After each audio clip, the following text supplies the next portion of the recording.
आकाशवाणी भोपाल से प्रस्तुत हैं प्रादेशिक समाचार।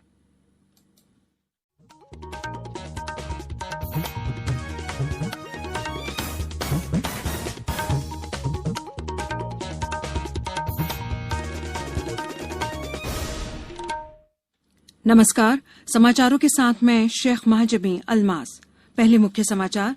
प्रदेश में कोरोना के बढ़ते मामलों के बीच सख्ती, धार्मिक समारोह में अधिकतम 5 और शादी समारोह में 20 लोग शामिल हो सकेंगे। पिछले 24 घंटों के दौरान प्रदेश में कोरोना के 575 नए मामले सामने आए। ग्वालियर में 1 सप्ताह का लॉकडाउन लगाने का फैसला। मंत्रियों ने विभागों के बंटवारे के बाद अपने अपने पदभार संभाले और राजधानी भोपाल सहित प्रदेश के कई हिस्सों में बारिश का दौर जारी। अब समाचार विस्तार से। प्रदेश में कोरोना संक्रमण को देखते हुए उत्सवों पर सार्वजनिक झांकियां नहीं लगाई जाएंगी। वहीं धार्मिक स्थलों पर एक बार में 5 से अधिक लोग इकट्ठे नहीं होंगे। शादी, सगाई समारोह आदि में दोनों पक्षों के 10-10 व्यक्ति से ज्यादा शामिल नहीं हो सकेंगे। जन्मदिन आदि उत्सवों में भी अधिकतम 10 लोग शामिल हो सकेंगे। मुख्यमंत्री शिवराज सिंह चौहान ने कल प्रदेश में कोरोना की स्थिति की समीक्षा करते हुए ये जानकारी दी। उन्होंने लोगों से घरों में ही रहकर त्योहार मनाने की अपील करने पर जोर दिया। बैठक में जबलपुर और बैतूल जिलों की समीक्षा की गई। श्री चौहान ने कहा कि जिन कॉलोनी और मोहल्लों में कोरोना के ज्यादा मामले सामने आ रहे हैं वहां लॉकडाउन लगाया जा सकता है। साथ ही उन्होंने कहा कि सामान्य लॉकडाउन सप्ताह में एक ही दिन रहेगा। प्रदेश में पिछले 24 घंटों के दौरान कोरोना के 575 नए मामले सामने आए हैं। अब कुल संक्रमितों की संख्या 18,000 से अधिक हो गई है, जिनमें से 13,200 स्वस्थ हो चुके हैं और 4,300 से ज्यादा का इलाज चल रहा है।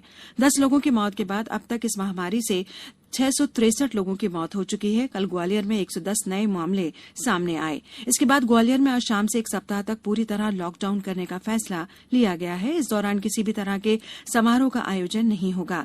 जिले की सीमाएं भी सील रहेंगी। इंदौर में 92, भोपाल में 88, जबलपुर में 30 नए मामले सामने आए हैं। धार में 4 नए संक्रमित मिलने के बाद अब तक कुल 202 संक्रमित हो चुके हैं, जिनमें से 172 स्वस्थ हो गए हैं। कटनी में 6 नए मरीज मिले हैं। मुरैना में कल 626 जांच रिपोर्ट में 98 पॉजिटिव मिले हैं। मुरैना कलेक्टर प्रियंका दास ने बताया कि जिले में संदिग्ध लक्षणों वाले लोगों के 1000 सैंपल इकट्ठा करने का लक्ष्य रखा गया है।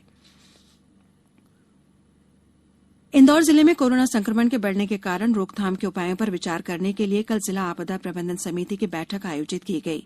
सांसद शंकर लालवानी की अध्यक्षता में आयोजित इस बैठक में सभी विधायक और जिला प्रशासन के अधिकारी मौजूद थे। पेश एक रिपोर्ट। इंदौर जिले में कोरोना संक्रमण के बढ़ते मामलों को देखते हुए जिला आपदा प्रबंधन समिति ने भविष्य में लॉकडाउन पर फिर विचार करने के संकेत दिए हैं। समिति ने निर्णय लिया है कि फिलहाल पूरे इंदौर शहर में लॉकडाउन नहीं किया जाए।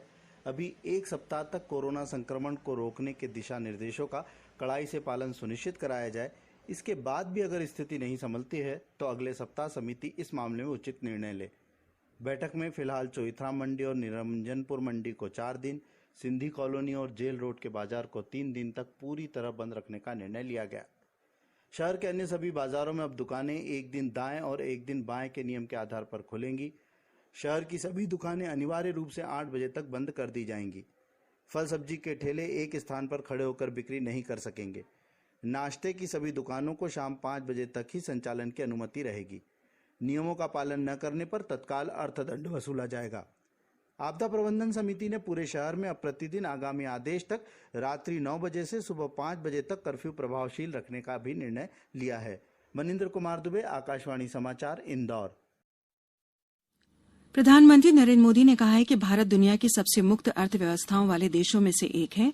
कल गूगल कंपनी के मुख्य कार्यकारी अधिकारी सुंदर पिचई से वीडियो कॉन्फ्रेंसिंग के जरिए बातचीत के दौरान उन्होंने ये बात कही। प्रधानमंत्री ने कहा कि भारतीय टेक्नोलॉजी अपनाने और उसके अनुरूप अपने को ढालने में बहुत तेज है। श्री मोदी और श्री पिचई ने टेक्नोलॉजी के जरिए आम लोगों, नौजवानों और उद्यमियों के जीवन में बदलाव लाने सहित अनेक मुद्दों पर बातचीत की। श्री मोदी ने सरकार द्वारा हाल में कृषि क्षेत्र में सुधार और रोजगार के नए अवसर पैदा करने के बारे में भी चर्चा की। बातचीत के दौरान प्रधानमंत्री ने ऐसी वर्चुअल प्रयोगशालाओं का सुझाव दिया जिनका उपयोग भारतीय विद्यार्थी और किसान कर सकें। 20 जुलाई से शुरू हो रहे विधानसभा सत्र के दौरान कोरोना से बचाव के लिए व्यापक सुरक्षा प्रबंध किए जाएंगे। संभागायुक्त कविंद्र कियावत ने विधानसभा में कोरोना से बचाव और सैनिटाइजेशन की तैयारियों के संबंध में कल समीक्षा बैठक ली। इस दौरान संभागायुक्त ने कहा कि विधानसभा मुख्य भवन और परिसर के सैनिटाइजेशन, स्वास्थ्य सुविधाएं, प्रवेश द्वारों पर थर्मल स्क्रीनिंग जैसी व्यवस्था की जाएगी। अब समाचारों में वक्त है एक ब्रेक का। ये समाचार आप आकाशवाणी भोपाल से सुन रहे हैं। हमारे समाचारों को अब आप कभी भी और कहीं भी अपनी सुविधा के अनुसार सुन सकते हैं। ये समाचार बुलेटिन यूट्यूब, ट्विटर और फेसबुक पर AIR न्यूज भोपाल पेज पर सुने जा सकते हैं। इसके अलावा आप हमारी वेबसाइट newsonair.com पर या AIR न्यूज ऐप पर भी समाचार सुन सकते हैं। ब्रेक के बाद समाचारों में एक बार फिर आपका स्वागत है। राज्य में मंत्रियों ने विभागों के बंटवारे के बाद अपने पदभार संभालने शुरू कर दिए हैं। लोक निर्माण विभाग मंत्री गोपाल भार्गव ने कल मंत्रालय में पदभार ग्रहण किया और विभाग के अधिकारियों के साथ विभिन्न योजनाओं और कार्यक्रमों पर चर्चा की। इसी तरह वित्त और वाणिज्यिक कर मंत्री जगदीश देवड़ा ने भी पदभार ग्रहण करने के बाद अधिकारियों से विभागीय गतिविधियों की जानकारी प्राप्त की। जल संसाधन मंत्री तुलसीराम सिलावट ने मछुआ कल्याण और मत्स्य विभाग का भी कार्यभार ग्रहण किया। विभागीय अधिकारियों के साथ बैठक में उन्होंने विभाग को रोजगार परक बनाने के निर्देश दिए। महिला और बाल विकास मंत्री इमरती देवी ने पदभार ग्रहण करने के बाद भिंड जिले के अजनौल की रोशनी भदौरिया को विभाग का ब्रांड एम्बेसडर बनाने की घोषणा की। वहीं ऊर्जा मंत्री प्रद्युम्न सिंह तोमर ने पदभार ग्रहण कर अधिकारियों से विभागीय गतिविधियों की जानकारी ली। मुख्यमंत्री शिवराज सिंह चौहान ने प्रदेश में गेहूं के रिकॉर्ड उपार्जन के लिए किसानों और कृषि विभाग को बधाई देते हुए कहा कि कोरोना के कठिन समय में भी उन्होंने दिखा दिया है कि अगर ठान लिया जाए तो कठिन से कठिन काम पूरा किया जा सकता है। वीडियो कॉन्फ्रेंसिंग और फेसबुक लाइव के माध्यम से किसानों को संबोधित करते हुए मुख्यमंत्री ने किसानों से कहा कि उनके सहयोग से ही प्रदेश के गेहूं उपार्जन में देश प्रथम रहा है। श्री चौहान ने कहा कि राज्य सरकार ने भी खरीदी केन्द्रों को बढ़ाकर 4,500 कर दिया था और बारदाने की कमी होने के कारण प्लास्टिक बैग के भी इस्तेमाल किए गए। मुख्यमंत्री ने कुछ किसानों और समिति प्रबंधकों से भी चर्चा की। प्रदेश के पूर्व मुख्यमंत्री और भाजपा के वरिष्ठ नेता स्वर्गीय कैलाश जोशी की प्रतिमा का अनावरण आज देवास जिले के हाट पिपलिया में किया जाएगा। मुख्यमंत्री शिवराज सिंह चौहान, प्रदेश भाजपा अध्यक्ष विष्णुदत्त शर्मा और सांसद ज्योतिरादित्य सिंधिया आज दोपहर में स्वर्गीय जोशी की प्रतिमा का अनावरण करेंगे। मुख्यमंत्री इसके अलावा देवास जिले में कुछ अन्य कार्यक्रमों में शामिल होंगे। इसके बाद वे आगर मालवा जाएंगे, जहां बाबा बैजनाथ मंदिर में दर्शन के बाद विभिन्न योजनाओं के अंतर्गत लोगों को राशि और प्रमाण पत्र वितरित करेंगे। राजधानी भोपाल सहित प्रदेश के विभिन्न हिस्सों में बारिश का दौर जारी है। भोपाल में कल दिन भर उमस भरी गर्मी के बाद शाम को तेज बारिश हुई। मौसम विभाग ने आज भी कई जिलों में बारिश की संभावना व्यक्त की है। भोपाल, जबलपुर और होशंगाबाद संभागों के जिलों में कहीं कहीं भारी बारिश की चेतावनी भी दी गई है। अब कुछ समाचार संक्षेप में। माध्यमिक शिक्षा मंडल द्वारा आयोजित हायर सेकेंडरी की विशेष परीक्षा में वंचित रह गए छात्रों के लिए आज से आवेदन का एक और मौका रहेगा। वे 20 जुलाई तक MP ऑनलाइन कियोस्क के माध्यम से आवेदन कर सकेंगे।